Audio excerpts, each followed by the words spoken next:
2025 caminha para o final. E o nosso check-up teve aí uma série de oportunidades que trouxe a você para aprimorar o seu conhecimento. Em cima disso, nós fizemos uma retrospectiva a respeito de saúde da mulher. Eu tenho certeza que você vai gostar e bastante.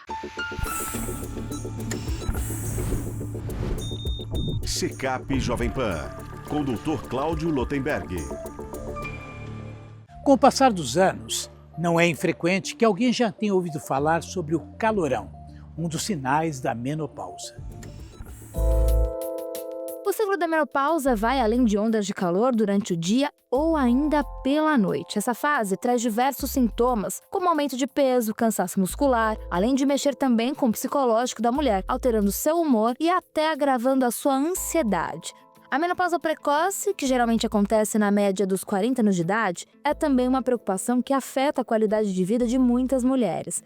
Para se ter uma ideia, segundo os dados do IBGE, 30 milhões de mulheres estão vivendo no período entre climatério e menopausa e têm sua qualidade de vida comprometida. Isso corresponde a quase 8% da população feminina.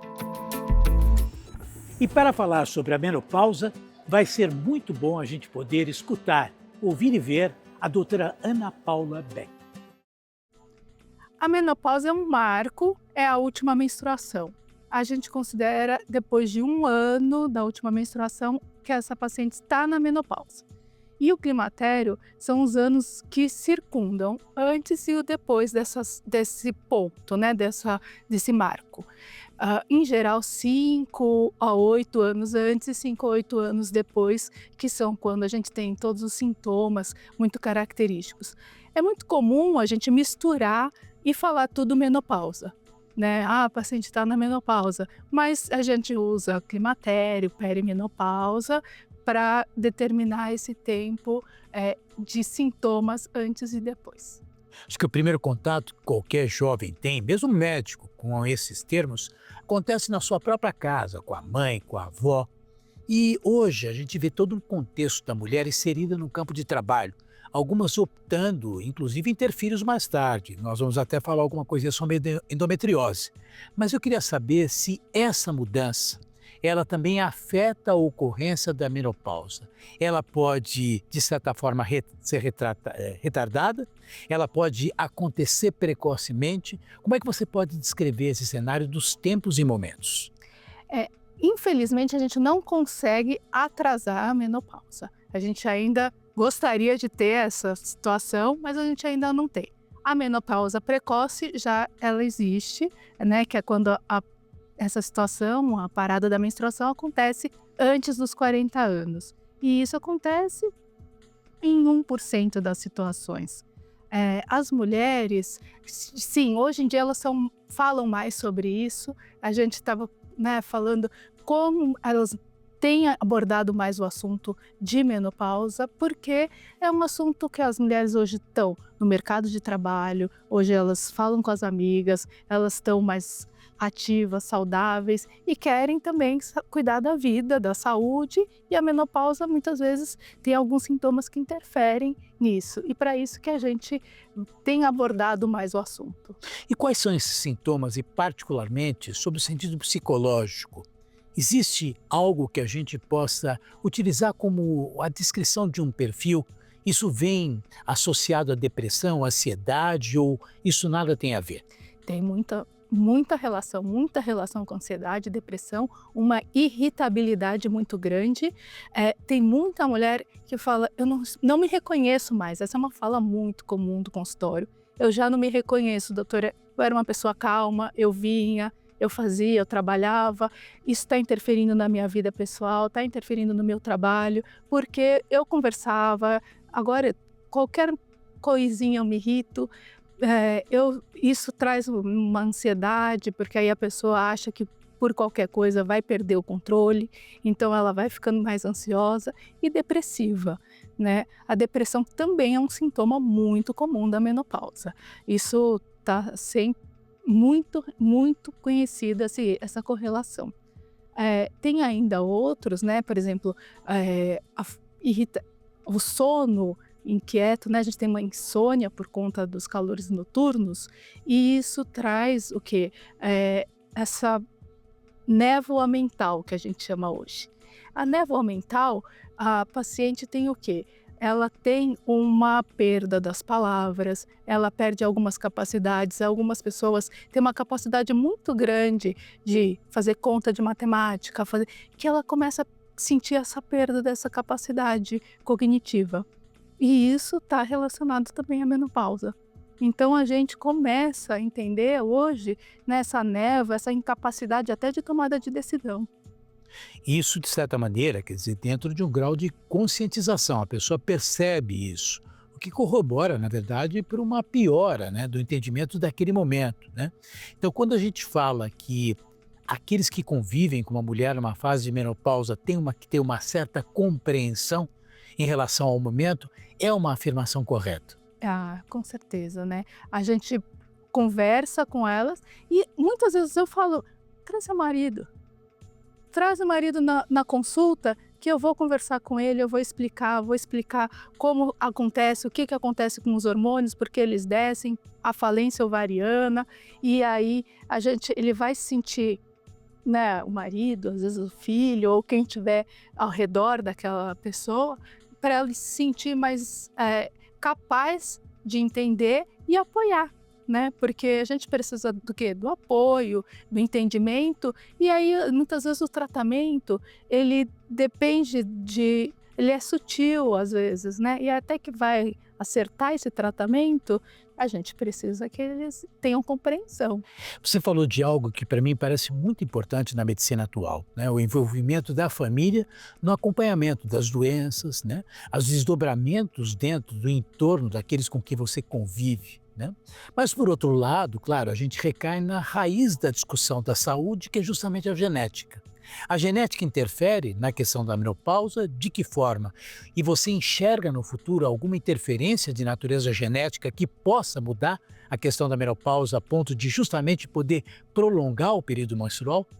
A gente tem sim uma relação genética, tanto que a idade da menopausa da mãe, ela é um indício da menopausa da pessoa. Então a gente sempre pergunta com que idade a sua mãe entrou na menopausa, suas irmãs, que é para a gente já entender se de fato ela tem ou não, os sintomas estão próximos, então a gente sabe. E se aquela família é uma família que sofre muito com os sintomas, em geral, ela é uma candidata a ter os mesmos sintomas. Então, essa é uma genética, né, que a gente sabe que está relacionada. Ainda tem alguns estudos sendo feitos com relação ao que a gente pode fazer, mas ainda são sem sucesso. Para retardar, né? A gente tem muito estudo com tratamento, mas para retardar, assim, sem tratamento ainda não temos. Eu falei há pouco sobre a endometriose, falei sobre as mulheres tomando pílulas, né, adiantando o seu período de reprodução e, logicamente, toda uma repercussão dentro do perfil do surgimento da própria endometriose. A mulher que tem ou teve endometriose, ela tem uma interferência no tempo para o qual a menopausa irá acontecer ou não existe correlação nenhuma? As mulheres que têm endometriose, na menopausa, elas se beneficiam da menopausa, porque elas teoricamente melhoram os sintomas. No entanto, elas também têm a contraindicação relativa de usar o uso do hormônio, porque elas voltam a ter dor e os incômodos da endometriose. Nesse caso, elas têm que fazer esse balanço entre os sintomas da menopausa e os sintomas da endometriose. O que de fato elas, né, vão conseguir adequar nesse momento e o que vai ser mais desafiador, as dores da endometriose ou os sintomas da menopausa. Então, elas continuam sofrendo por conta da endometriose ainda na menopausa. Quer dizer, o fato de você chegar à menopausa significa que vai melhorar a sintomatologia da endometriose. Entretanto, a reposição hormonal que você usaria na menopausa faz com que reacendam os sinais, os sintomas da endometriose. Mas eu acho que não tem alguém na face da Terra que nos escuta sobre os calores, né? Você explicaria para a gente o que são esses calores e há o que fazer no sentido de amenizar? Sim. Iniciando pela parte final, tem o que fazer, Hoje a gente já tem várias medicações para tratar os calores. Por que a gente tem esses calores e esse famoso calorão das mulheres, né? Os famosos fogachos. A gente tem a queda do estrógeno, que é o principal hormônio que cai na menopausa. O estrógeno, ele regula a temperatura corporal. Então, a primeira coisa é a gente perde um pouco do controle da temperatura corporal. A segunda, o estrógeno atua também no hipotálamo. E com isso a gente perde uma segunda forma de controlar os calores, ou a temperatura corporal, que é central.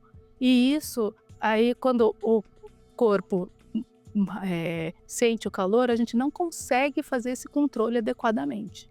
Então ela sente um calor ainda maior. E aí, por isso, a gente tem os famosos calores da menopausa. A amamentação é algo muito maior do que um ato fisiológico. É uma troca de amor, é uma troca de experiências, é um aprofundamento. Para falar sobre o assunto, Checkup entrevistou a doutora Mariana Nudelman, que simplesmente fala tudo a respeito desse assunto. Confira. Cláudia, é um prazer estar aqui nesse mês tão especial, Agosto Dourado. Eu não sei se você sabe por que chama Agosto Dourado. Não. Não sabe? Conta pra gente. Porque o leite materno, ele é o padrão ouro para alimentar os bebês. Então, sendo o padrão ouro, virou Agosto Dourado, em homenagem à amamentação. Mas olha que interessante, você partiu de um ponto que é um mito, né? Porque as pessoas discutem muito a questão da alimentação. E você fala que a amamentação é o padrão dourado. Alguma coisa substitui o leite materno? O leite materno, de fato, é insubstituível. O leite materno é insubstituível. Eu posso dizer que ele é insubstituível. Porque o leite materno não existe nada igual em termos de composição, a proteção que ele gera para esses bebês. Desde o nascimento, ele é rico em carboidratos, em proteínas, enzimas, imunoglobulinas que protegem contra infecções, alergias. Ele é tão poderoso que ele tem esse poder até de evitar diabetes, hipertensão, obesidade. Ele não só protege o bebê, ele protege a mãe, porque ele protege contra câncer de mama, câncer de ovário. Ele tem todos esses fatores muito especiais. Você falando isso, eu lembro que quando eu estudava medicina lá atrás, as pessoas diziam, pode amamentar durante os 2 anos de vida e o resto passa a ser o resto. Isso é realmente algo verdadeiro? Sim, a Sociedade Brasileira de Pediatria, Paulista de Pediatria, Americana, sim, incentiva aleitamento exclusivo até os 6 meses de idade e a depois continuar até os 2 anos. Mas isso vai também depender muito da mãe, da criança, quando que a mãe tem que retornar ao trabalho, se ela tem ajuda com essa criança, são muitos fatores, né? A mãe não está sozinha nessa jornada, isso é muito importante, a gente apoiar essas mães na amamentação. E por isso que existe o mês de Agosto Dourado, para a gente incentivar a importância da amamentação, dar apoio para essas mães, fazer todo esse movimento para essa nutrição desse bebê que é tão importante. A gente pode dizer, portanto, que é uma questão de cultura, né? E para isso a gente tem que fortalecer, inclusive, o entendimento familiar. Mas você citou algo que para mim foi realmente bastante significativo. A importância da amamentação para a mãe. Fala um pouquinho sobre isso. Exatamente. Para a mãe é muito importante, não só para ela desde sempre criar esse vínculo com o bebê. A gente já ouviu falar, né? Alguns já ouviram falar sobre depressão pós-parto, né? Então a mãe criar desde sempre esse vínculo com o bebê quando nasce. Você sabe, Cláudio, que nas maternidades a gente incentiva muito a Golden Hour.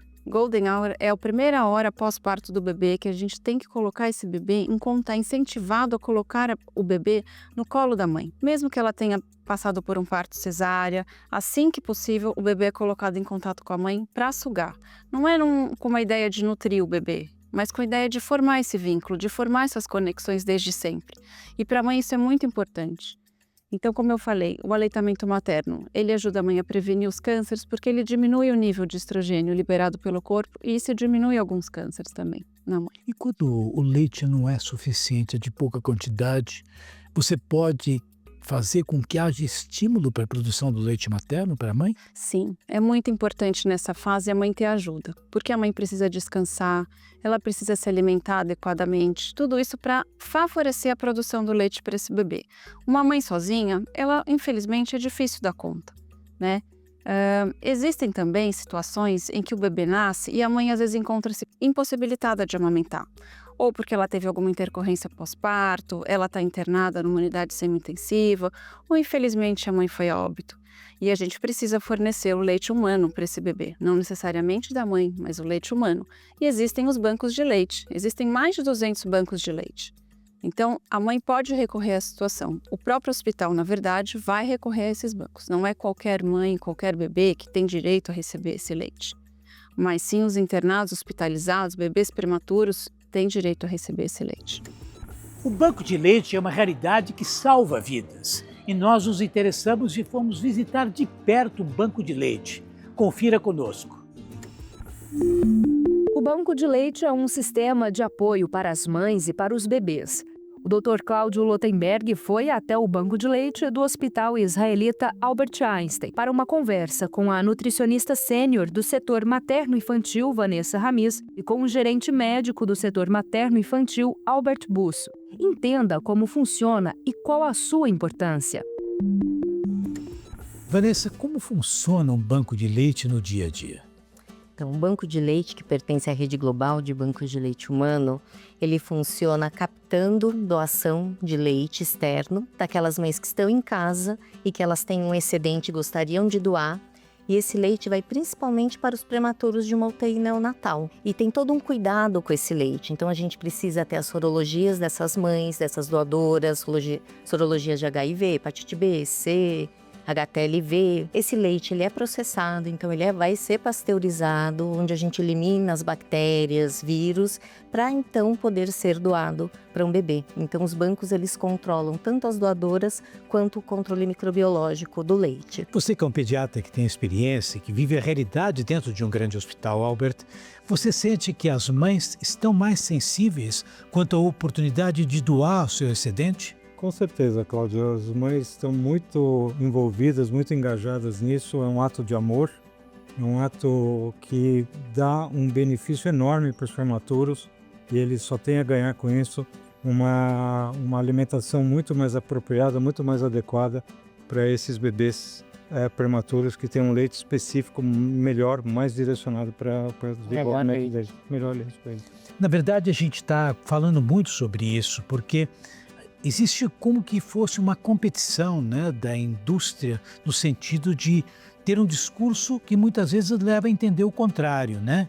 Por isso que eu acho que é importante para a gente poder mostrar essa realidade e o próximo passo é a gente mostrar o dia a dia como é dentro da estrutura do próprio banco de leite. Vamos lá? Vamos nessa. Vamos?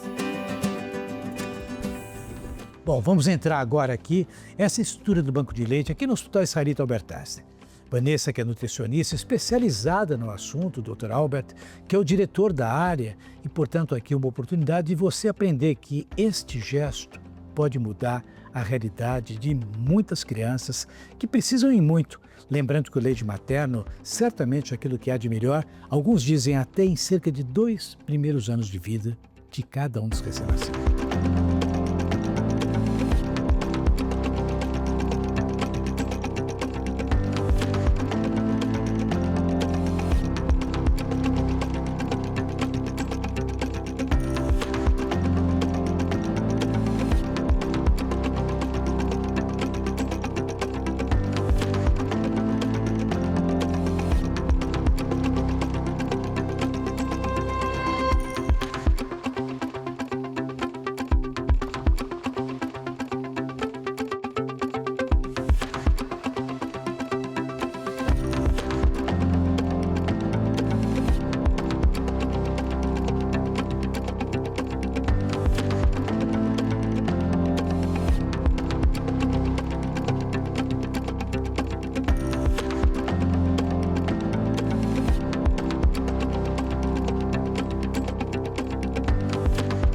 Aqui a gente mostra como é que funciona a coleta de leite através da bomba, né? Então até para a mãe não ficar assustada, né? Porque ela tem a expectativa de amamentar diretamente o seu bebê. Mas essa é a forma que ela tem de ajudar o seu filho, o filho de outras mães, através da extração mecânica. Então ela recebe a orientação de como massagear a mão, higienizar as mãos e aí utilizar uma bomba de extração ou mesmo uma coleta manual, também é possível. Simples, né, Albert? Gesto simples de enorme valor. agrega muito, salva vidas. Isso mesmo, salva vidas, nossa responsabilidade. O sistema de bancos de leite humano é um apoio fundamental para mamães e bebês.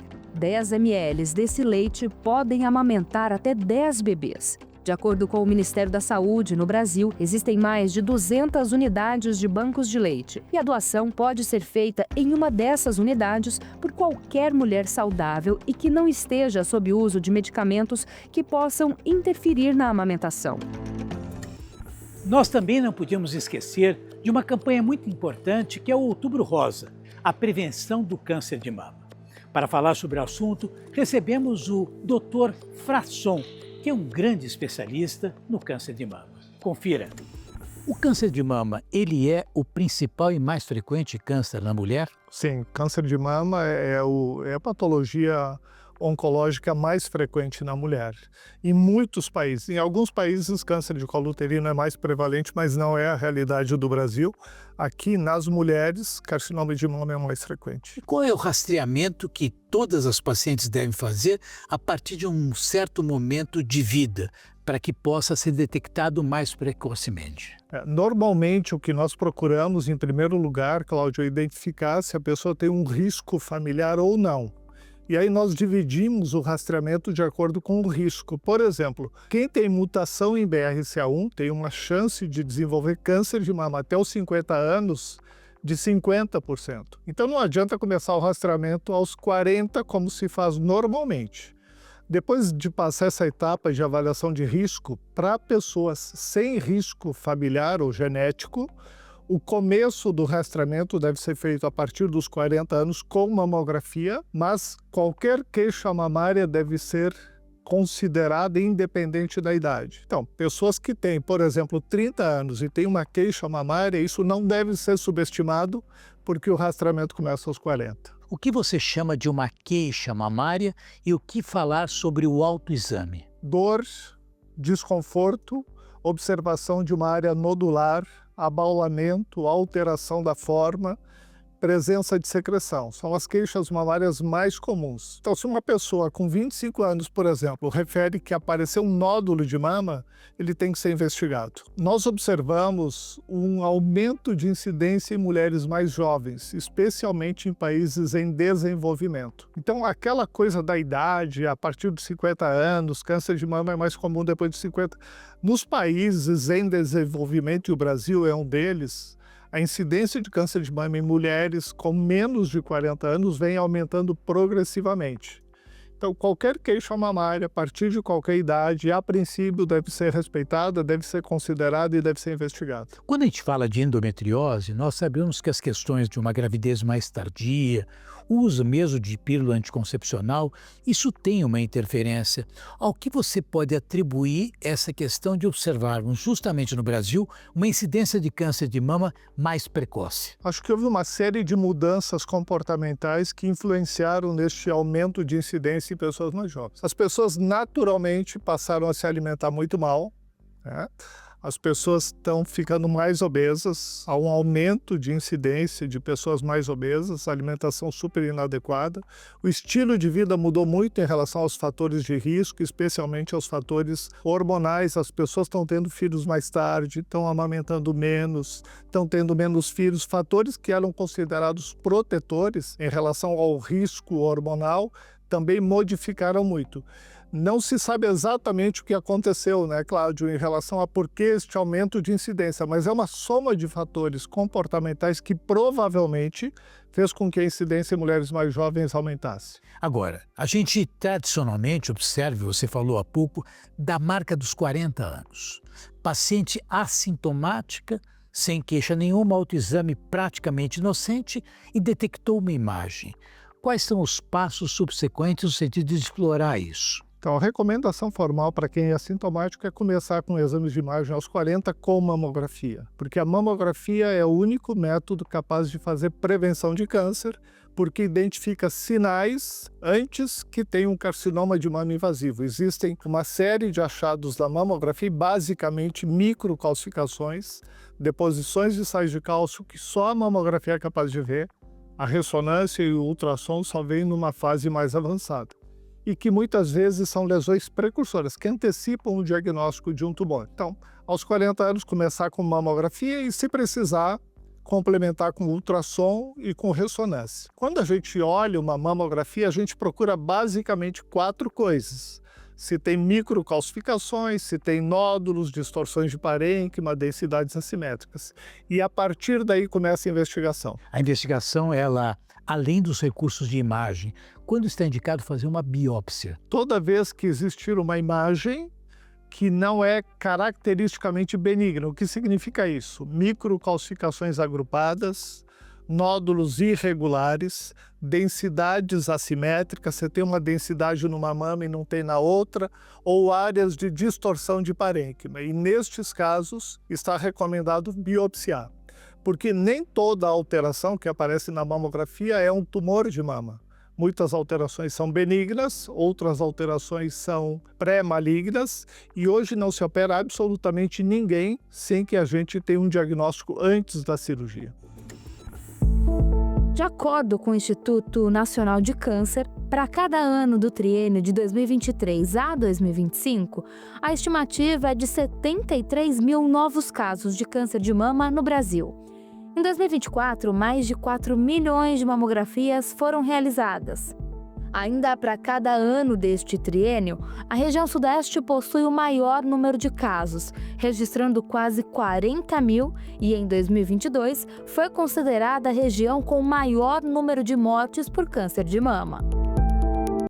Por aquilo que eu acompanho, hoje, trabalhar com câncer de mama é uma coisa que exige uma sofisticação técnica por parte do profissional.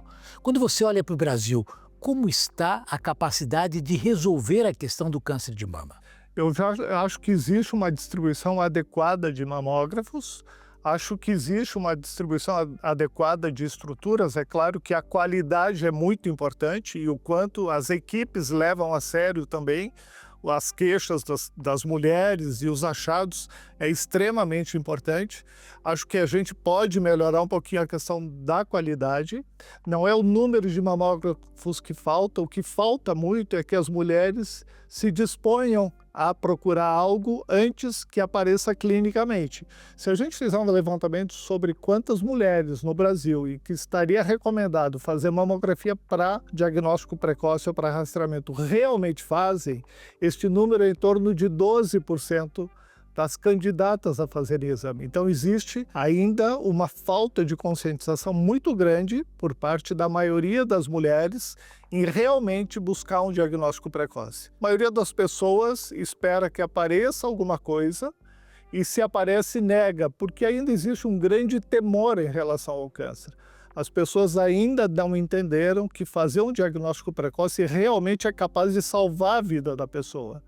Não existe nenhuma tecnologia, não existe nenhum recurso técnico que seja mais eficaz do que um diagnóstico precoce. E o check-up fica por aqui. Agradecemos todo o apoio daqueles que nos ajudaram a formatar esse programa, de vocês que assistiram e deram apoio. Nós temos certeza que 2026 será ainda maior. Qualquer dúvida, querendo escrever, sugestões, escreva drclaudio@jovempan.com.br.